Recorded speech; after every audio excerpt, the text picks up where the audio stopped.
know, some days are better than others when you're reviewing cars, and this is one of the good ones. We've got a 2018 Ford Mustang GT with the performance pack. This is a modern muscle car. Let's check it out.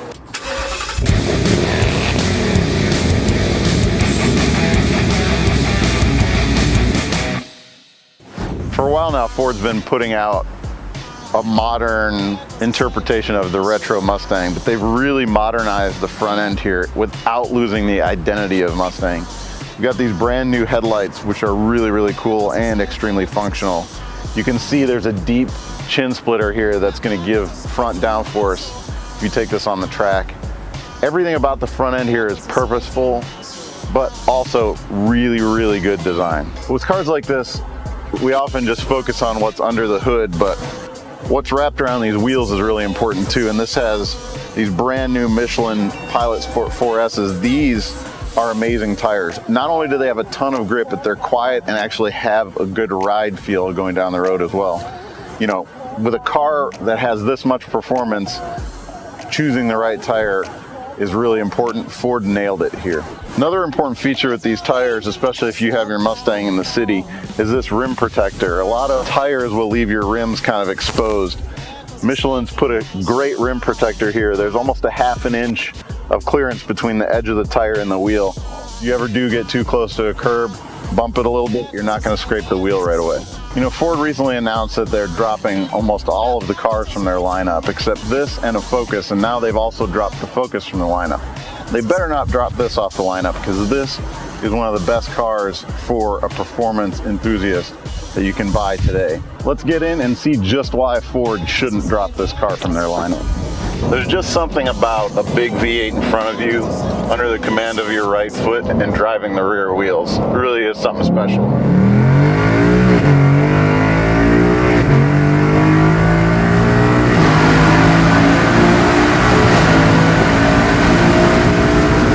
This Mustang GT is equipped with Ford's active exhaust system. It's got 4 different modes, from quietest to loudest. Right now, of course, we're in track mode, which is the loudest.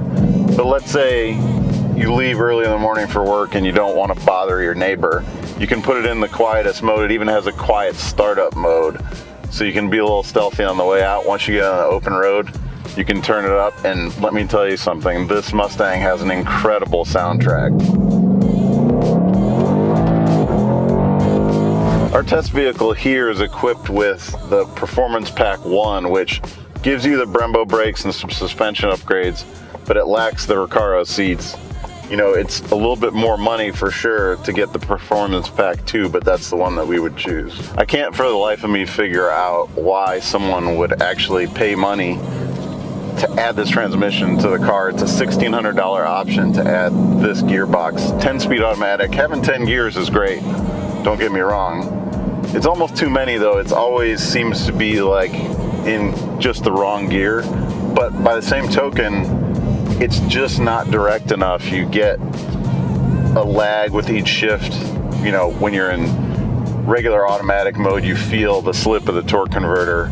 You know, it just dumbs down the experience of this car. And you know, if you can't drive a manual and you want a Mustang, I think you should learn, honestly. There was a viral video a couple of weeks back. Somebody that went to the Ford dealer and posted about buying their new Mustang and brought it back a couple days later, not being able to drive manual, and traded it for some SUV. You should practice, get a class. There's places you could learn. It's just so much more fun with a manual. You know, unfortunately, car companies are just killing off manual options. You know, every year another company drops. This year, Audi's dropping manuals from all of their cars. Certainly, dual clutch gearboxes and some of the more modern, more focused performance automatic transmissions are really good, don't get me wrong. When you look at motorsports, almost all top level race cars these days have some form of automatic or automated gearbox with the paddle shifters. I get that that's where the future is going. I'm not trying to sound like a purist, I'm not trying to sound elitist, but a manual gearbox is just a lot more engaging. This 2018 Mustang now has 460 horsepower. Now let's put that number into some context. It's up 25 horsepower over last year's using the exact same Coyote 5-liter engine. But what's more important is it's closer to 500 than it is to 400. When I was a kid, Mustang GT, the same 5 liters of displacement, obviously a completely different engine, had 220 horsepower. This is more than double that number now. This is a seriously fast car. 460 horsepower is properly quick. Going back to that Mustang from my childhood, the handling really wasn't great. You know, it wasn't sure-footed. The thing would slide around really easily. Don't get me wrong, you can slide this car around no problem if you want to. You have to turn the traction control all the way off. It's got, even in track mode, some of the StabiliTrak system stays on, but you can defeat it completely. But this is such a composed chassis. It's firm. You can tell there's a ton of rigidity and stiffness in this chassis. What it means is that all of your inputs translate directly into motion with the car. It's either going to turn in right away, braking is on point, the Brembos, we've got Performance Pack 1 with the Brembos. This thing stops as well as it goes, so light years ahead of Mustangs from the 90s. This is a serious performance car, and it can go up against anything that Europe has to throw at it. May not have quite the refinement, but guess what? That's part of the charm. This is a Mustang. It's supposed to be a little bit raw, and they really nailed the balance between composed chassis and a little bit of that muscle car raw feel.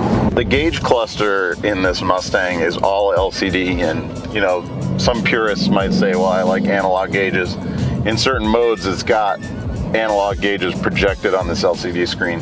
Right now we're in track mode, and it gives you a big bar graph tachometer, some gauges in the center, a gear position indicator, and speed on one side. Ultimately, you can configure all this the way you want and create your own mode. Obviously, every time you start the car, it starts in the normal mode and you have to switch it, but it's really cool that it's all configurable. You've got a bunch of gauges though here in the center in track mode, and then you've got some manual gauges here in the center between the vents, oil pressure and vacuum. There's really no reason in a modern car to have a vacuum gauge. This car doesn't have a turbo, you don't care about boost. Hang on a second.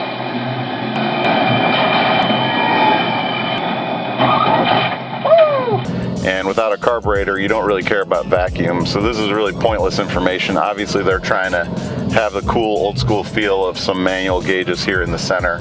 It just doesn't quite match with the LCD center. A little bit off there having the 2 types of gauges in here. There's a whole modern retro feel to this interior. You've got the twin hump dash like you would have on the even very early Mustangs.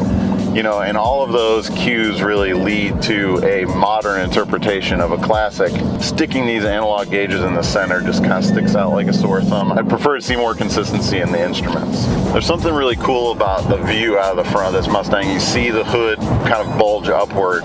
You've got all these character lines that you can see on top of the hood. You know, you feel like you're sitting low in this car. I've put the seat all the way down, but I wish it would go down further. There's a ton of space underneath it. I understand that a lot of people like to sit up in the car, but coming from my racing background, I actually like to sit lower in the car. And I figure if there's room under the seat, why not use that room and let the seat go down lower? Again, we've talked about the difference between Performance Pack 1 and 2.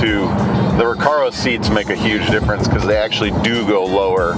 But another feature that's nice is when you have someone getting in the rear seat, which you actually can put a passenger back there. There's so much legroom in the front.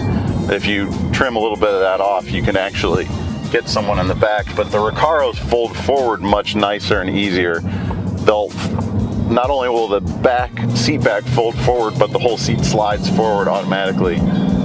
This car with the Performance Pack 1 and these power seats, you have to slowly use the electric slider to get the seat forward when you want to get somebody in the back. This test Mustang comes out to about $51,000, and you know, it's got Sync 3, which is obviously a fantastic infotainment system.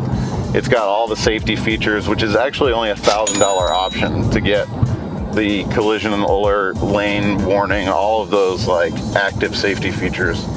It's a really kind of a bargain to get that. But we've also got heated and cooled seats, power seats, all sorts of options in this that kind of push it up to $51,000. It's a lot of money for a Mustang, but let's not forget that the Mustang GT with the same 460 horsepower starts at $46,000. If you get the Performance Pack 2 option, you're looking at about $43,000. That's a performance bargain. You're talking about a car that's just about as capable as any performance car out there, some of which even are six figures, for $43,000. It's really kind of the performance bargain in the market right now. One option that's definitely worth ticking the box for is the Shaker Pro audio system. It's not a brand name Pro audio system, you know, Harman Kardon, Bang & Olufsen, like all these other car companies do. This is a Ford system, but it's really fantastic.